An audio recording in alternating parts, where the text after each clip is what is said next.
All right, so we are going to be talking about renal problems today. Super fun couple disorders we're going to be talking about.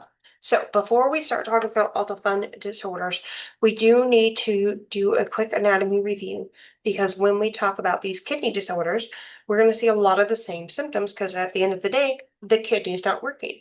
So kidneys remove waste, help manage fluid and electrolyte balance, as well as acid-base balance.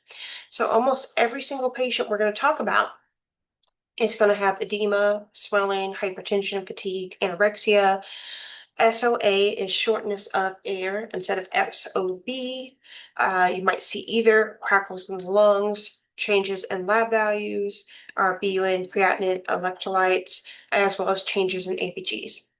You are expected to know the normal levels for what we see for UA, culture and sensitivity, GFR, serum creatinine, BUN, our electrolytes, APGs, all of those things. So, first one we're going to talk about pyelonephritis. Pyelonephritis is inflammation or infection of the actual kidneys. It is one of the most common renal disorders, dog, and it's usually more common in women because women have a shorter urethra. It is almost always a bacterial infection. It could be caused by fungal or yeast, but bacteria is the most common. And usually you have a history of UTI that then spread up into the kidneys. That infection or inflammation actually affects the kidneys themselves, leading to our kidney disorders. So we are going to have infection. We're going to have elevated white blood cells. We're going to have a fever. We're going to have a flank pain. We'll have a history of positive UTI or history of repeated UTIs. Culture is going to come back positive because we have a bacterial infection. Depending on how bad it is, we might need to be hospitalized. They might just be admitted for a little bit, but we usually do need IV antibiotics because once it gets here, it's a big thing. We're going to have swelling, edema, fluid overload. BUN and creatinine is going to be elevated because the kidney's not working. GFR is going to be decreased because the kidney's not working. If this keeps happening and we have recurrent infection, it can lead to chronic kidney disease, scarring, and permanent damage of the kidneys, leading to possible kidney failure. Again, our urine's going to be dark, concentrated. We're going to see signs of fluid issues, high blood pressure, high heart rate, elevation temperature, white blood cells are going to be high. They might be having nausea, vomiting, pain down their back, might still be having urgency and pain when they go pee. We're going to have a positive urine culture, all those lovely things. Chronic pyelonephritis happens more with continued chronic acute, and it will actually change because of scarring the actual kidney itself, leading to permanent kidney damage, kidney issues. So our patients with pyelonephritis, we want to fix the infection because all of this is caused by an infection. So we're going to give them antibiotics, antipyretics. I want to give you fluid because our kidneys do not do good when they're dry. We want to monitor for complications such as sepsis, chronic pyelonephritis, kidney failure, kidney damage, lots and lots of teaching. Again, 9 times out of 10, this is caused by an untreated UTI. And we know that's more often with our ladies. Again, it's infection of the kidney. We're focusing on identifying the cause. We've got to get a urine culture before we start antibiotics. We can give you antihypertensive medications just to reduce the workload on the kidneys, and we want that kidney going back to normal as soon as possible. All right. Glomerulonephritis, on the other hand, is inflammation of the glomeruli. This usually happens as an immune response due to infection somewhere else in the body. The most common is strep throat, actually. Glomerulonephritis, again, the immune system is going around the body, doing its job, trying to find any lingering infection. For whatever reason, strep throat really loves causing this. And when it comes into the kidneys, unlike the other organs, the kidneys don't do good to this massive inflammation, and it tends to lead to the kidneys shutting down. Chronic glomerulonephritis can happen after 20 plus years of recurrent inflammation, causing permanent renal destruction. It's the third number cause of renal failure in the world. It actually is more common in kids. One, kids are sick all the time. Two, kids have itty bitty organs. So the combination of those two tends to have a more likely glomerulonephritis for kids. So we're going to have a lot of the symptoms for our chronic kidney disease. They're going to have swelling, edema. Anascara is the fancy way of saying generalized edema.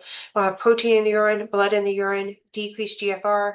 Azotemia is we're going to have our waste buildup in there, BUN, creatinine, hyperkalemia. Again, this is going to be fastened in every single kidney disorder. The main difference is you're not going to have a positive urine culture because the bacteria is not in the urine, it's not in the kidney system. GFR is going to be low, BUN and creatinine is going to be high, culture and sensitivity is going to be negative. Because again, this is an immune response to some other infection in the body. We might have a positive blood culture from the other infection, but it's not going to be a UTI. It's not that. Renal biopsy is the most accurate, but when I do a renal biopsy, I am possibly causing damage to the tissue. Our electrolytes are going to be messed up because our kidneys can't filter. Again, it tends to occur about 10 days after an infection, usually strep throat, but we're going to have a lot of the same kidney symptoms.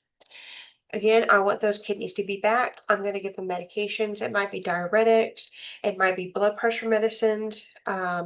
We might give them antibiotics to completely eliminate the original infection, monitor eyes and nose, daily weights, monitor for complications. I'm worried about chronic glomerulonephritis, kidney failure, acute kidney injury, sepsis, all those lovely things.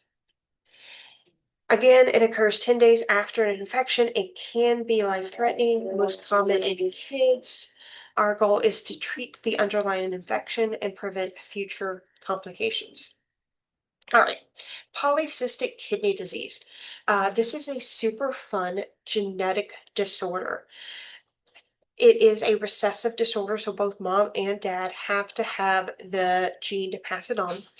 And what happens is the gene tells the kidneys, hey, you're supposed to look like this. So the kidneys start to create these fluid-filled cysts that will fill up with fluid and then eventually pop, leading to a lot of issues. There is absolutely no treatment for this. This is a genetic condition. Every single patient with this disease is eventually going to be on dialysis or have a kidney transplant because their body is just going to tell their kidneys, hey, you're supposed to do this.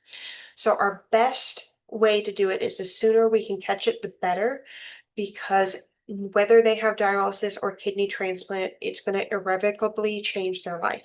So the longer we can keep their current kidneys working, the better quality of life they're going to have. About 10 to 15% of all chronic renal disorders are PKD. There's childhood and adult. Main difference is just when you get it. Again, those fluid-filled cysts can be anywhere as a millimeter to a couple centimeters. As they pop, they will actually destroy the original kidney tissue until the kidney is just a husk of what it used to be. Hypertension is actually the first sign, followed by a dull, achy abdominal pain from the cyst.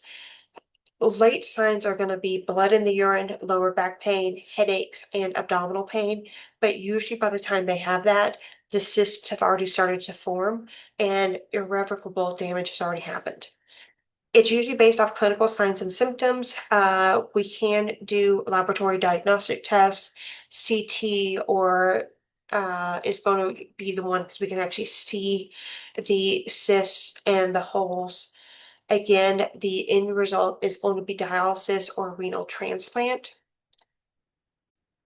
I believe about half of all patients will have kidney disease by the time they're 50. It can be a very fast progression. And if we don't catch it, they are not going to have a good quality of life.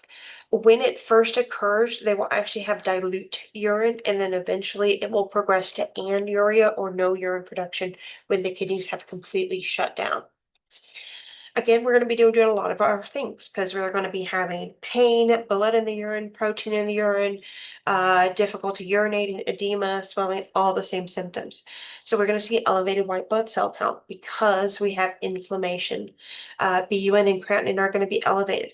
Our sodium, again, is going to be a good indicator of if the kidneys are working. Our UA is usually going to be normal, but these patients are at a much higher likelihood for getting infections because they have cysts that eventually pop in our sterile area. Ultrasound is going to be very accurate. CT, MRI can also show me if they have cysts that are there or popped. Genetic testing, again, is going to show me do they have the genes of the possible disease or are they carriers? Similar to sickle cell disease, one of the things we got to talk about with this is also genetic counseling because any child they have may possibly also have this disease. Again, my highest priority is keeping their current kidneys working as long as possible because they'll have a better quality of life. So hypertension, preventing UTIs, pain control, we want to give that kidneys as little work as possible. So low protein, low sodium, fluid restriction, we can do needle aspiration of cysts because it will be less painful if they don't explode. Um, you will almost never have a patient come into the hospital for PKD. It's usually treated outpatient, but you might have patients come in who also have PKD, I's and O's, measuring abdominal girth. That's going to be a sign of it's not working properly or the edema swelling is getting worse. I's and O's and daily weights are more accurate. It's more common in our Caucasian population. Um, Almost every single patient will have cysts by the time they're 30. Ooh, there's not really a big difference between male and females though. But again, it is a recessive trait, so both mom and dad have to have the link to pass it on. Again, highest priority is keeping those kidneys as healthy as long as possible.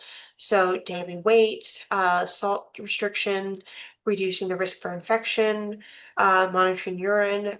We do have a risk of diarrhea and abdominal issues because the bowels and the urine system are so close together. They're going to be getting up in the middle of the night to walk to go to the bathroom, so we're worried about falls and safety risks. And again, every single patient is eventually going to be on dialysis or kidney transplant, both of which have some severe life altering requirements. First symptoms are hypertension and a dull, achy abdominal pain. All right, kidney trauma. So kidney trauma is any trauma to the kidney. Most common are going to be penetrating wounds or blunt injuries. Iatrogenic is going to be from our procedure. So our extracorporeal shock from our breaking apart our kidney stones, a kidney biopsy, or any other procedure is going to cause trauma to the kidneys. Most common is blunt trauma, whether that's being hit, um, getting in a car wreck or something like that. But our kidneys are fragile little guys. And with trauma, it can actually lead to severe swelling, inflammation, and kidney shutdown. So we're going to have flank or abdominal pain, bruising on our back or flanks, distension. We'll see signs of internal bleeding, hypotension, tachycardia. We might have bleeding around the urethra. If blood is currently present, we don't usually want to start a Foley, just because that could be a sign of kidney or bladder trauma. And if we put in a Foley, it can worsen it. We do know that is different than blood being in the Foley after inserting it, because by inserting a Foley, that's traumatic. We will also have bruising present, red blood cells in the urine, and we might have blood around the peri areas or abdomen. Laboratory hemoglobin hematocrit might be low. Ultrasound or CT scan can actually show it. Do keep in mind, if we do a CT scan, contrast is really toxic to the kidneys. So that's a safe. So our highest priority is going to be ABCDEs, airway, breathing, circulation, disability, environment. Again, This is usually some sort of severe issue. This could be from a car wreck, it could be from a procedure, but there's a good chance not only the kidneys are messed up. I need to identify where the inflammation, swelling, and bleeding occurs, stop it, as well as repair it. We want to stop the inflammation to get the kidneys back to working as soon as possible. Some symptoms of kidney trauma include gray Turner sign, which will be bruising on the flank or on the back, usually in the shape of whatever caused it. We can also have Cullen sign, which will be bleeding right over the bladder or periumbilical area. Abdominal girth, increase in abdominal girth could be a sign of internal bleeding. We can also percuss abdomen because it sounds different if it's filled with blood or air. We want to look for blood in the urine or signs and symptoms of internal bleeding. Again, the biggest risk is if the kidneys get too much trauma, they will actually shut down and will go from having one problem to two. So reducing and controlling the bleeding as well as inflammation is our highest priority. Again, monitor for risk of UTIs is directly increased because of this. We wanted to make sure our patients know the signs and symptoms of internal bleeding, signs and symptoms of infection, and we want to prevent future injuries. And I'm happy. All right, nephrosclerosis is a super fun disorder. This happens when the actual blood flow leading to the kidney is damaged. This occurs because we have a hardening due to prolonged high blood pressure. So the high blood pressure that's going through the kidney artery starts to damage the blood vessels, leading to hardening or sclerosis, which then thickens the artery, leading to decreased blood flow to the kidneys, leading to kidney damage. There is a big risk for end-stage renal disease. It usually only happens, our red flag is we're going to have prolonged, consistent elevated blood pressure, usually over 160, over 110. There is a genetic condition that I have found that APOL1 is usually present. It's also found in our patients who tend to have high blood pressure, are African Americans, Hispanic, and Pacific Islanders. But we have that. And again, that decreased blood flow going to lead to tissue damage going to lead to kidney damage, going to lead to kidney failure. So we're going to see elevated BUN and creatinine. We're going to see elevated potassium because the kidney cells are being damaged, destroyed, and releasing that acidic potassium. Our albumin is going to be elevated because our proteins are going to be destroyed. The whole problem occurs because of uncontrolled high blood pressure. So I want to fix that blood pressure. I want to give them diuretics to reduce the workload. I want to prevent hyperkalemia because remember, we're going to have that damage. But that's going to be our go-to treatment. And if we do that, it should reduce that. We have that one. One of the things with nephrosclerosis is our antihypertensives are to prevent further damage because all of this is happening because of that uncontrolled high blood pressure. We can't really fix the damage that has already occurred to the kidneys, but we can give them blood pressure medicine and diuretics to reduce the workload as well as control the blood pressure. Our renal vascular disease, on the other hand, is going to be narrowing of the arteries that then leads to the body compensating by causing sudden increase in blood pressure. A red flag is we're going to see all of a sudden this patient has high blood pressure and they have no history or no family history of it. And that could be our renal vascular disease.